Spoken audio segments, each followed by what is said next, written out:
All right, we are live, coming to you from all around the world today, to wherever you're at all around the world. I want to thank you all for joining us on today's cool episode of JB&A Today, or On the Bench. I put up the wrong graphic. I do these problems sometimes. I'm your host, Nick Smith. You've seen me before.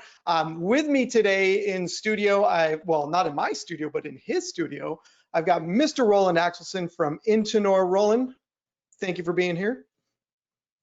Thank you, Appreciate it.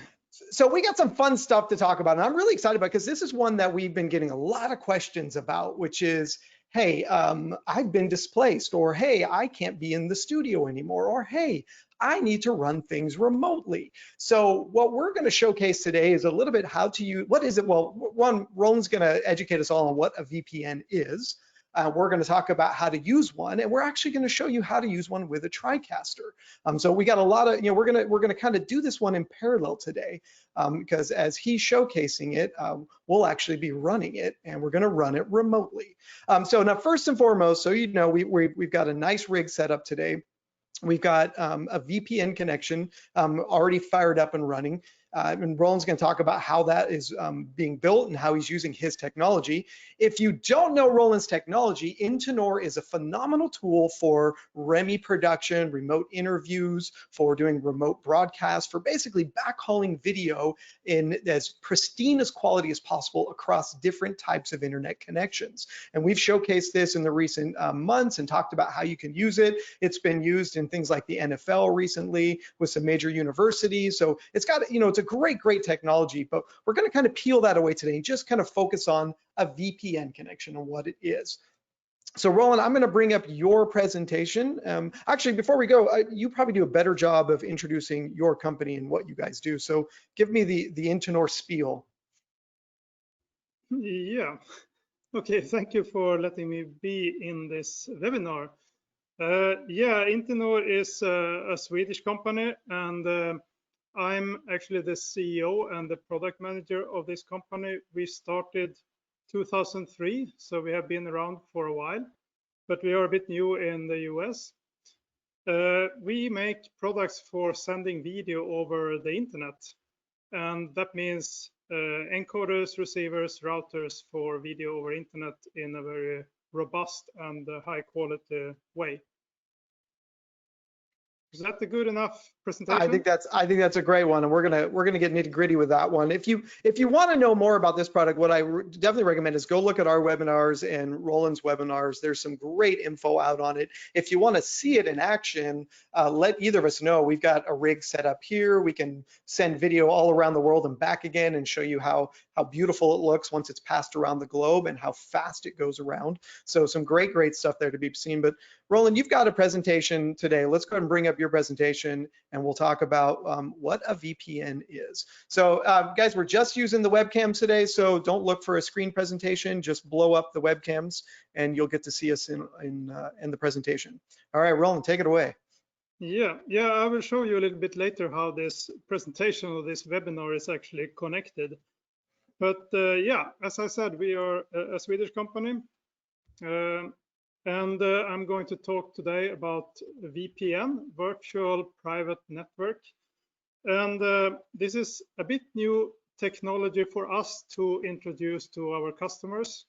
So I get a lot of questions and people are asking, what is it? How does it work? And the best way to explain it is that it is like a long network cable extending your local network, your office network, or your MCR network to other locations. So in this case, we have set up a long network cable between California and the north of Sweden. And everything that is here in the north of Sweden will appear like it is in the MCR network at JB&A. So hey, Roland, we got a little bit of an audio issue. Can you boost your mic just a little bit on your side? Oh, sorry. No worries. Yeah, does it sound better now? Much better for me. Hopefully the audience is getting better too. Good. No worries. All right, continue on. Sorry for the interruption. Yeah, no problem. Okay. So we have built in a VPN system in all our products. So we do encoders, receivers, routers for video over internet. and all those products can have a built-in VPN system. And it actually works like you have two network interfaces on the units, and one is called IP1, one is called IP2.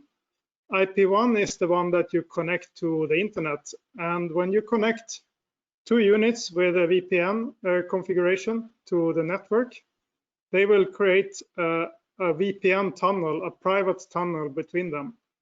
And if you then connect other equipment on the second network interface, IP2, they will appear like they are on the same local network. So in case you connect your router in your MCR, IP2 on that router to the network, and then on the other side you connect, for example, your camera to the network, it will look like this camera in Sweden, northern Sweden, is in the MCR in California. So how does it work? One of the VPN nodes is a super node, we call it. And that means that all the other nodes are edge nodes. That can be one edge node or multiple edge nodes. And those connect to the super node. And in that way, you don't need to open firewalls or ports on the edge node side, but only on the super node. So multiple units can connect, and they will all appear like they are on the MCR network. And what can this be used for? Most of our customers use it for either video mixing to remote control a video mixer, camera control to remote the camera, or both to pan, tilt, zoom, but also to color grade, white balance and stuff. You can also use a tally so that people on the remote side can see when they are in program or in preview, or which camera to look at. One thing that doesn't work so good over VPN is audio, at least not with low latency audio protocols like Dante. So for audio, we actually have another solution that we have had for many years, and that is that you can connect a USB audio interface to the units with XLR inputs and outputs. And when you connect the audio in on one side, you can get it out on the other side, and this is full duplex, 2 or more channels if you want. So we have another solution for low latency audio, which usually doesn't work on the VPN actually. What can we use the VPN for? One application is to improve remote event productions or to lower the cost. You can have some cameras controlled from an MCR, so you don't have to have a cameraman on site.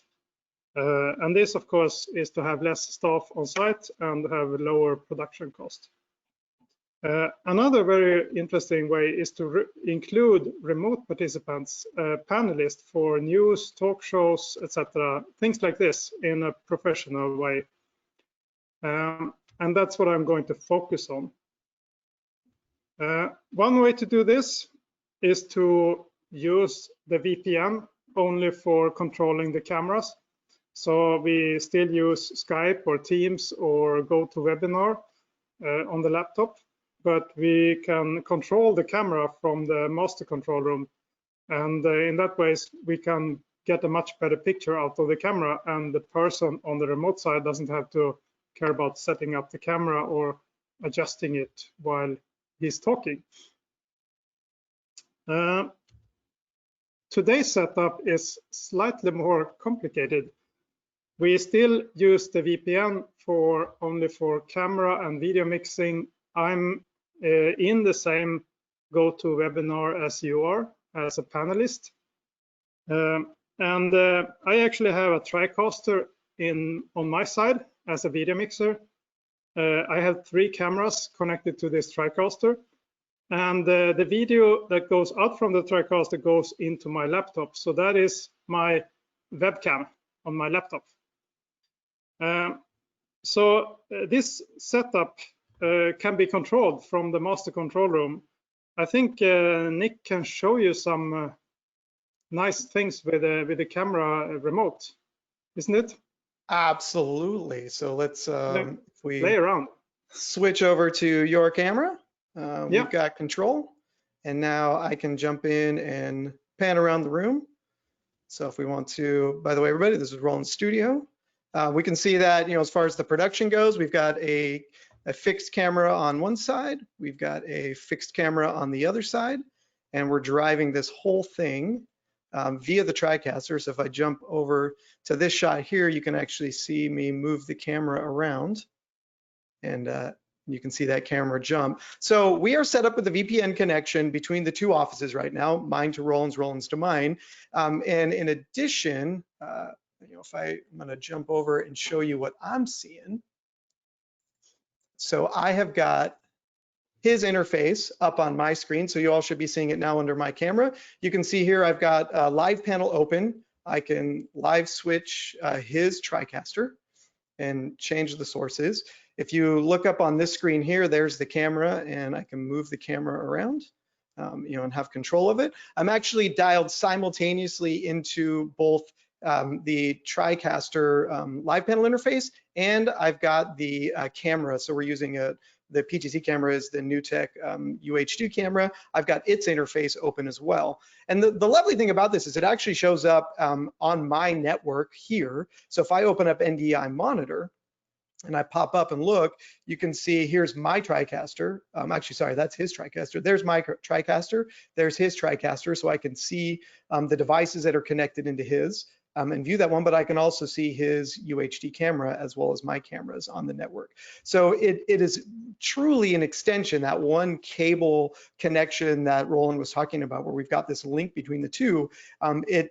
It's really as simple as that. This connection that's opened up between the two just extends my network into his office. So all of the sources on his side actually have my IP address range. They're connecting to my DHCP server, and they're taking on a life just like they were here in my facility, which is allowing me to log in remotely to these and take full control.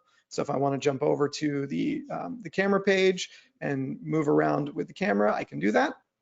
As you can see, we can zoom in and out of those. So I've got literally full control from the remote side, which makes it really easy to run. Another fun thing is that I can actually go to my TriCaster, and then I can see all the cameras and all the TriCasters and everything else that is in JB&A office or MCR. So it works both ways. We are on the same network. Yeah. Very clean and easy way of doing it. Let me bring your camera shot back. Whoop, wrong camera shot. Yeah. So, okay. Should I continue with the presentation? Please do, please do. Yes, because this is one way of doing it, and it's good enough for a webinar or something where you don't really need super high quality video or audio. But if you want to do a more like a broadcast production and you want really good video quality and audio quality from another location where the participants are or something like that, then you need a high quality broadcast encoder like ours. And it's also make it possible to do some network bonding and other things to increase robustness. If you, for example, want to send from people's home, their internet connection is maybe good enough for that, but you cannot rely on it. But if you add some 3G, 4G bonding and you have adaptive bitrate, then you can get the highest quality out of it. And even if his internet breaks down, then you have something that works. So you get the picture and audio. So you can send this high quality audio to your or video to your MCR. But you should also send a return video to the other locations so that the person who is talking or participating can see where in the program we are. And also it's very important to get return audio, of course. So I can hear, if I'm standing here and we do this in a broadcast way, then I can also hear the audio from the program, and I can know when I should go in and talk. But it's also very important that I don't hear myself. So you had to set up an audio mixer in the MCR with mix minus audio returns to all the participants so they can hear all the audio but themselves.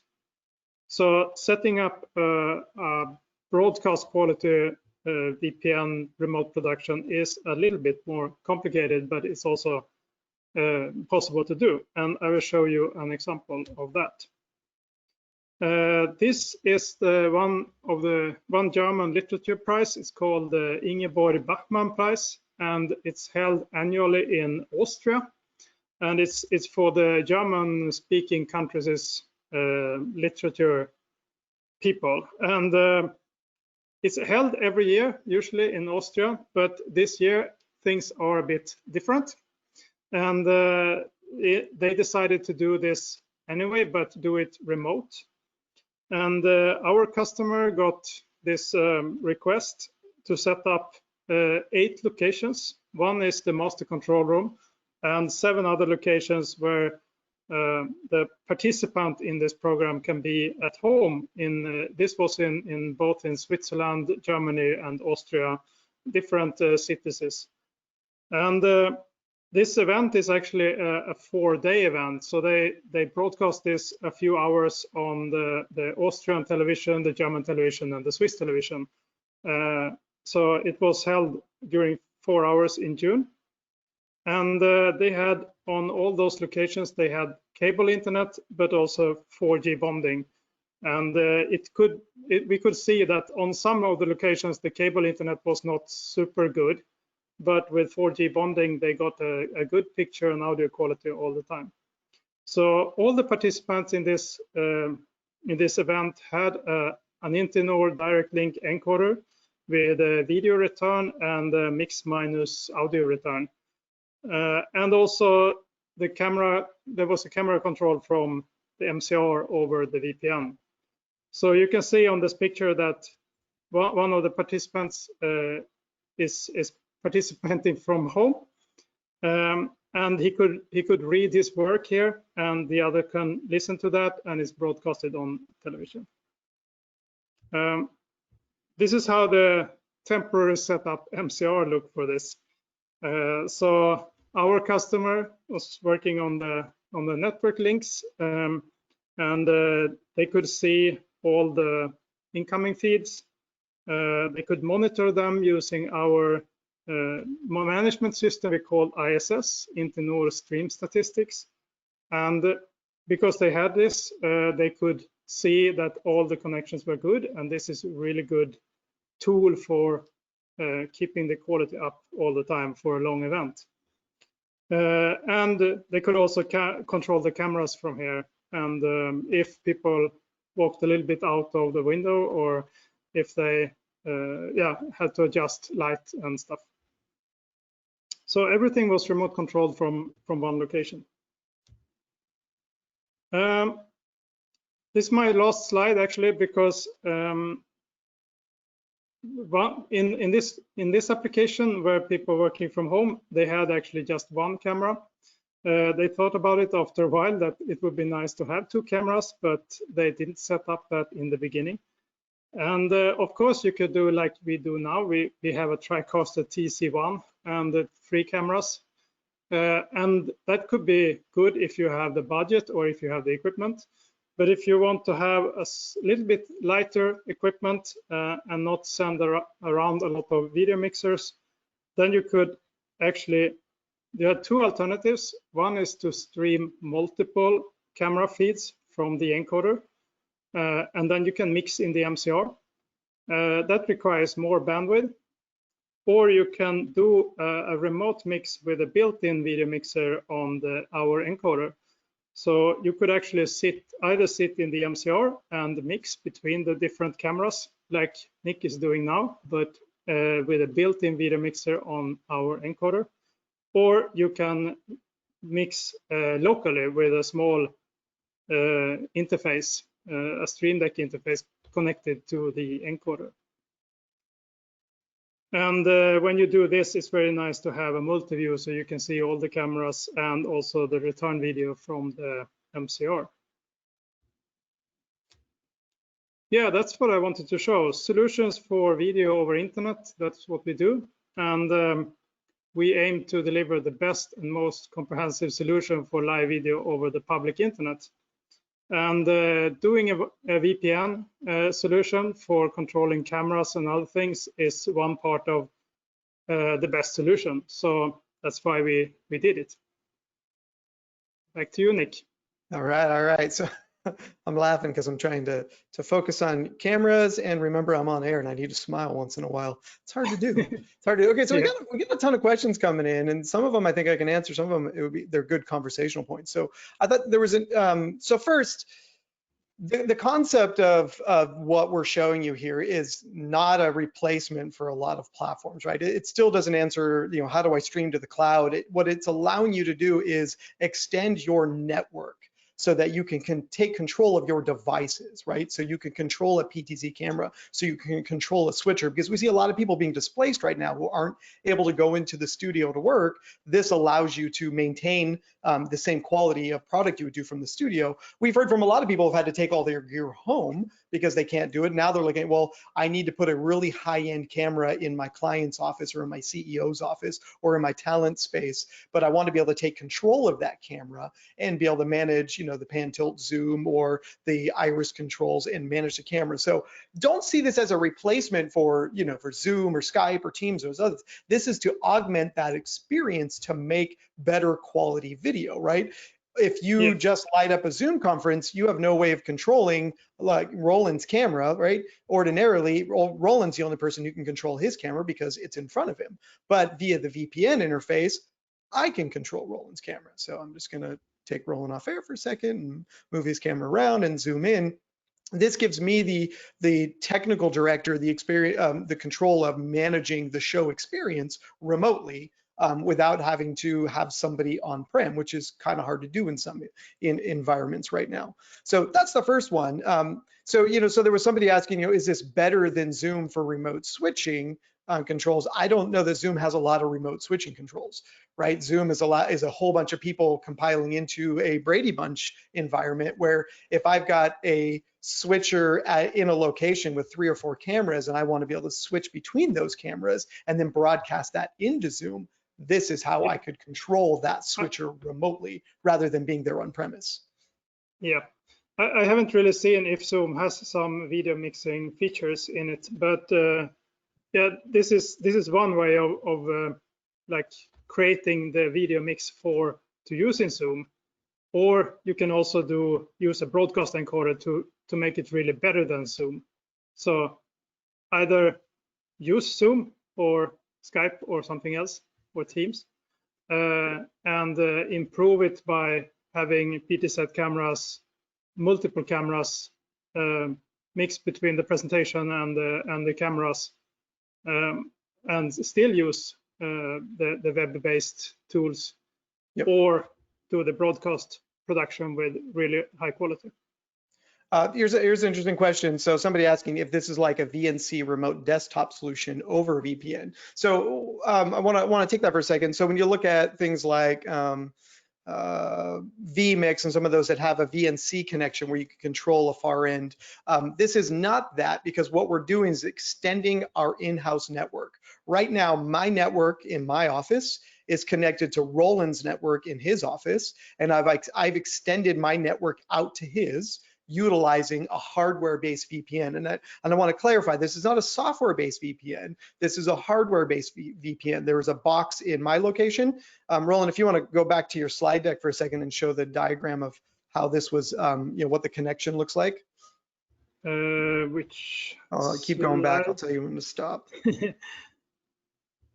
There we go. That one works right there. I think maybe here. Yep, that one's perfect. Yeah. So we've got a hardware box at either location.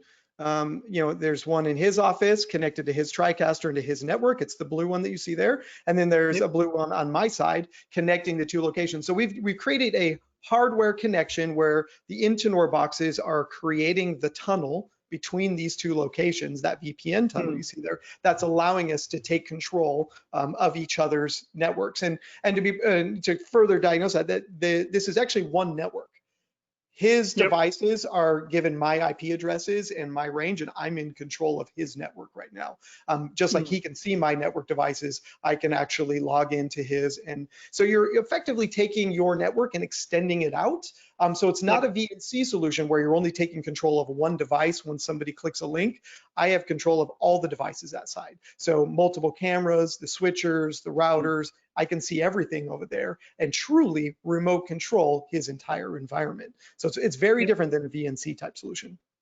Yeah, and I would also say that this is much more reliable and doesn't rely on a technical person to use. You can just get this blue device, plug it into the internet, plug the camera into the other network connector, and then it's running. So it's no configuration needed at all. Yep. Of course, if you also plug in more than one camera, then you have control of all the units. So it's different in that way. Of course, using a VNC or some TeamViewer or something else could also work, but then you are just controlling a video mixer on a computer and not other equipment. So I've got a great question from somebody who wants to know how to set it up. Dominic, it's a lot like watching paint dry. It's literally flipping two switches and then that between the two boxes to engage those and make them connect. We could show you offline. I wouldn't want to do it online because it's just not that exciting. But the reality is somebody else asked, what's the GUI look like? What's the configuration? I'm using, and if I go to that feed, let me jump over here.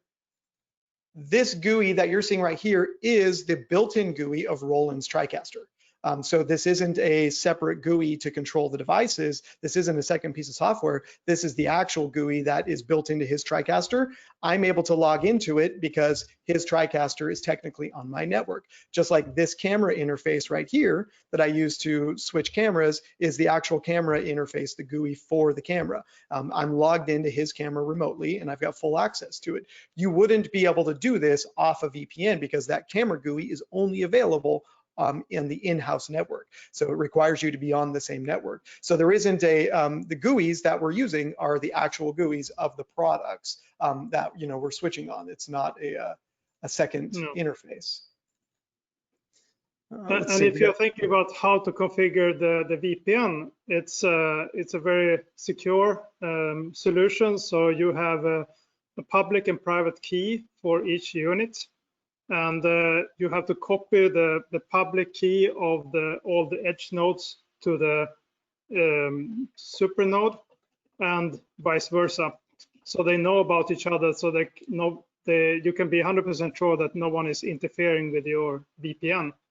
And then you just tell the edge node to connect to the super node, and then it will be connected and create the VPN. Yeah, and because there are two NIC interfaces, two network ports on the device, so in my case, or in both cases you see here, there's two Ethernet cables connected to both of those routers. One that is the VPN connection and the other one that is the house connection, that it connects to our local switches and our local network switches, building that greater network. Roland, there was a great question from somebody. What is the typical bandwidth requirements for a high quality production?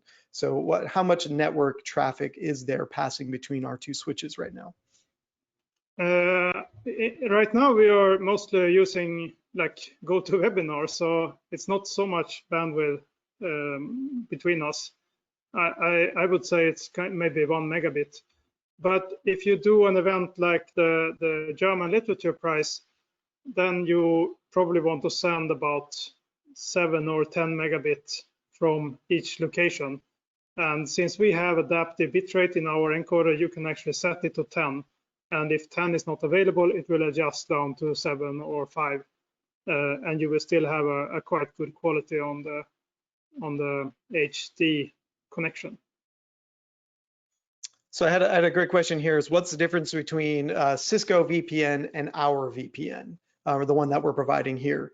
And then fundamentally, the technology is the same. It's still a VPN. I guess yes, it's still a VPN, but I don't know so much about Cisco's VPN, but I think it's a little bit more difficult to configure, and also the equipment may be a little bit more expensive. So And especially if you need an encoder for some reason, or a receiver or a router, then you can just add this option to the hardware.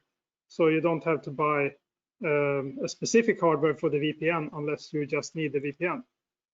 Yeah, and that's a great comment. Is built into the blue products you see on screen, or that you were seeing earlier, is built into those routers, is video encoding and decoding in the same appliance. So you can have both remote control of devices, but you can also encode your video and stream that back into the main location with a much higher quality codec, forward error correction, packet protection, and then in addition to that, all of these units support cellular connectivity as well, so that with let's say a typical Cisco hardware, it requires internet to be provided to it. We can provide internet to these boxes with cellular, and actually bonded cellular, multiple cellular connections. So if you're going to take one of these into the field and produce an event where you don't have a traditional hardline internet connection, you can add cellular networks to these and extend your VPN network and your video transmission package all in the same box. So it is a little bit different than Cisco in that regard.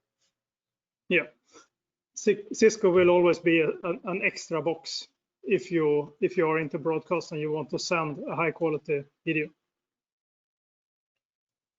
Absolutely. So great question from Melanie. Is the TriCaster plugged into the Intinor? So yes, the TriCaster, not the video signal, but the data network, we are plugged into that Intinor VPN network so that I can remote control his.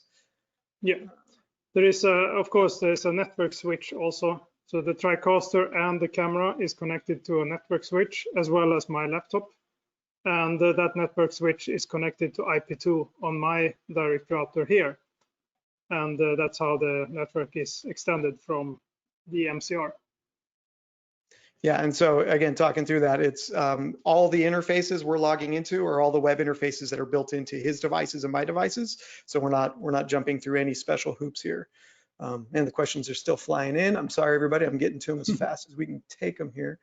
Oh, Dominic, yes, government, take that offline with me.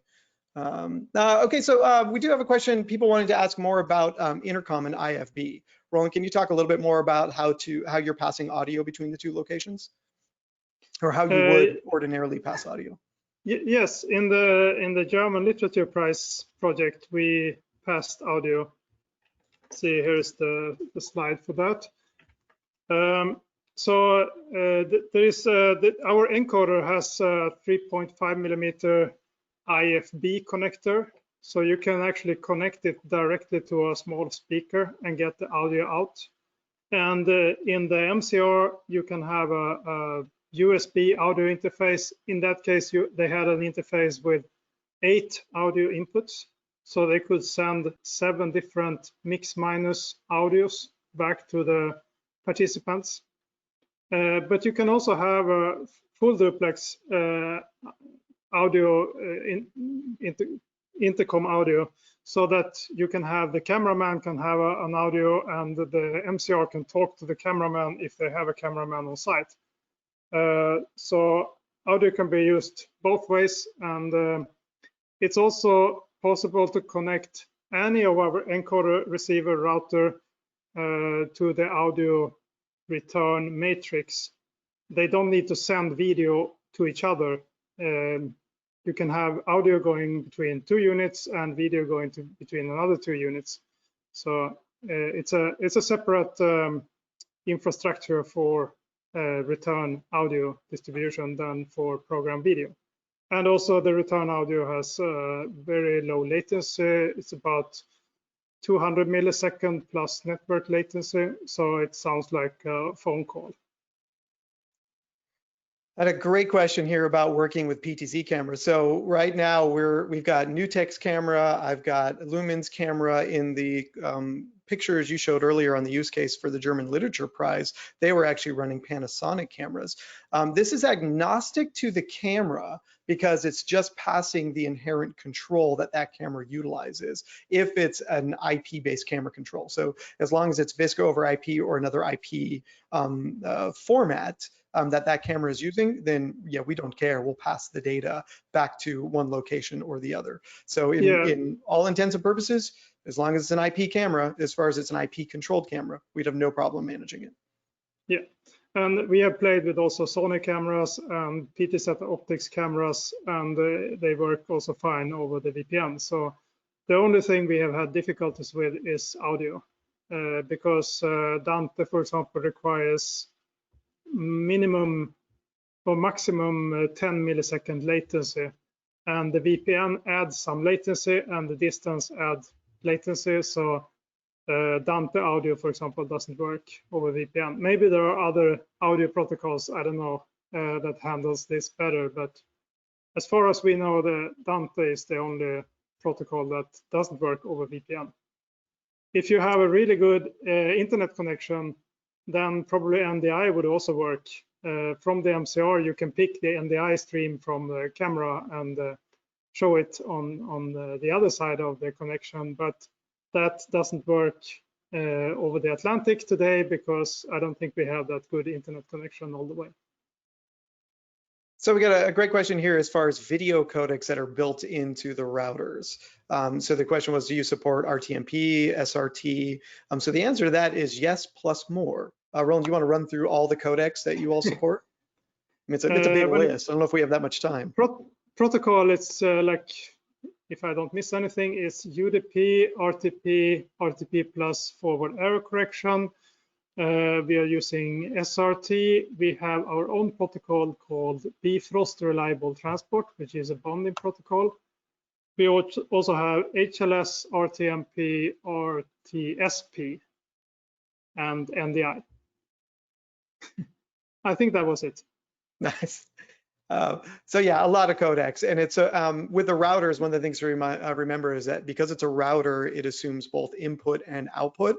So there are encode only versions of this product, and there are router versions which can both encode, decode, and re-encode back out. So it's a tool that is going to manage video going both directions, to and from the environment. It's a very flexible PC-based platform we use, and it's a Linux operating system. And we can actually just add or remove different hardware interfaces, and we can have low performance units, or we can have much more CPU and RAM when the requirement grows.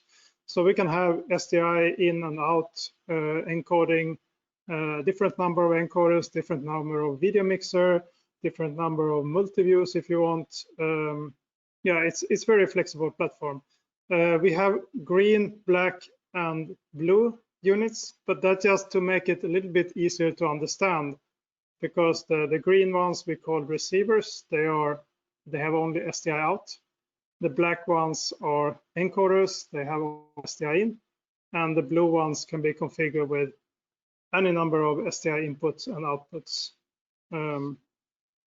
So it's just plug it together as you need.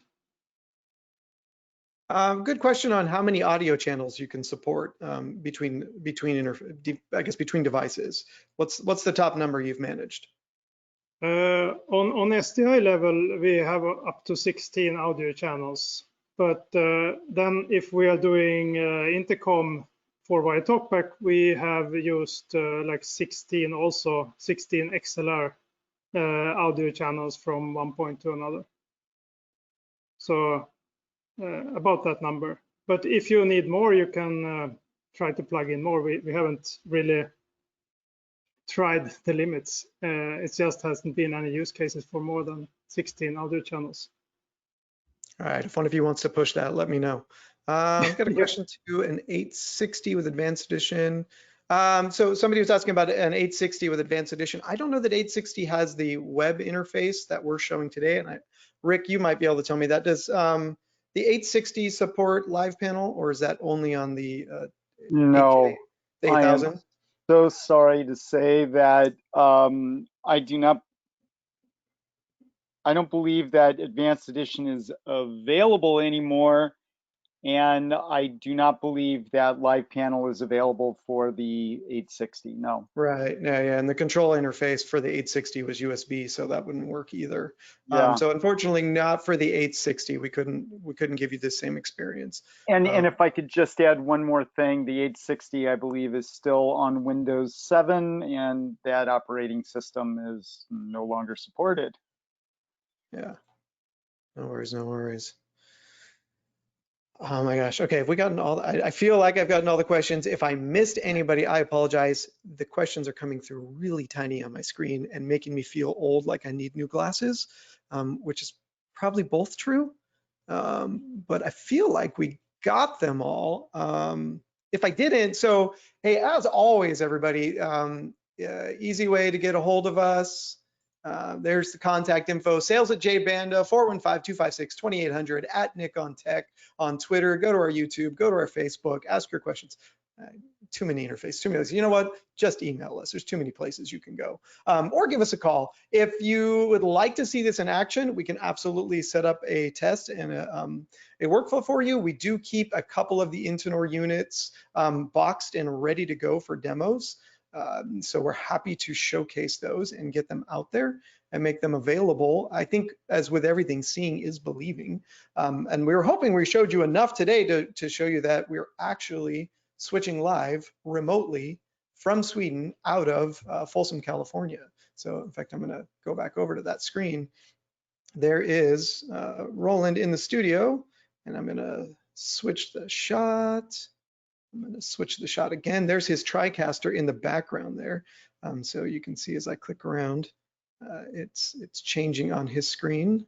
It's changing on his screen. I'm changing my preview. And if I go over to, obviously, the camera page, actually, let's go back. I can take control of his camera and move his camera. And I think this one alone is powerful. The ability just to take control of a camera, paint it, move it around, and have full control of that far side experience. Because oftentimes your talent is talented, but not talented enough to run the camera or paint it or do any of that other work. So having the ability there to have full control of the operation remotely, I think is very, very powerful story. And worth exploring. So if there are no more questions, I will. Here we go. Echo cancellation, not built in. No, that's where you would need to do a mix minus or have an audio processor at each side. Echo cancellation is usually built into all those webinar or meeting tools, but it's a very rude or rough echo cancellation. Just if I speak here, then no one else can speak. So it's basically cutting off all the other audio, and that way is no echo cancellation needed. But it gets a much more better if you actually do a mix minus in the studio, and people can talk a little bit into each other's conversation. Absolutely, absolutely. Nothing beats a good audio mixer in the end. We're just a way to connect it all together. All right, if there are no more questions, look, I want to thank everybody for hanging on. I am impressed because it looks like about 90% of you stayed to the end. Those who jumped early, I apologize. You probably missed some good stuff. But you can catch this one on replay probably in the next 24 to 48 hours. We will send you an email if you were on the presentation about where you can find it. We will also send out contact information for myself and Roland. If you have any further questions, we're happy to jump in and answer those questions. And then Roland, you mentioned you're going to make your presentation available as well. So when we send out that final email, we'll drop a link so you can catch the presentation. So if you just want it in PowerPoint form to torture your coworkers, you can do that, or you can make sure you send them the link and they can watch it for themselves in real time. Hey, Roland, listen, I know it is super late over there, so thank you very much for hanging on, and being here with us. This has been a lot of fun, and I think it's been cool because I got to control your stuff. Yeah, and I also think it was a really good proof of concept to send between Sweden and the US, because now we know that works. Yeah. And then it should work to send naturally without any issues. Yeah, no, absolutely. I think it's going to look stunning from across the building or down the street compared to across the world. And so I'm excited. My IT guy's been watching the statistics on our network to see what the actual what the connection data would look like. So I'll be able to report back later how much interwebs we were actually using.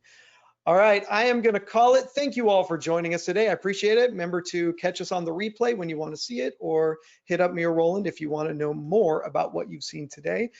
As always, this has been JB&A Today, and I look forward to seeing you. Oh, wait, Laura, we have upcoming webinars, don't we? Yeah, it's true. So just as another reminder, we've got some other webinars coming up, live streaming for education, live streaming for House of Worship. Make sure to catch both of those. Go to our events page, events.jbanda.com to get more info on those. And we will see you on the next episode. Thank you all.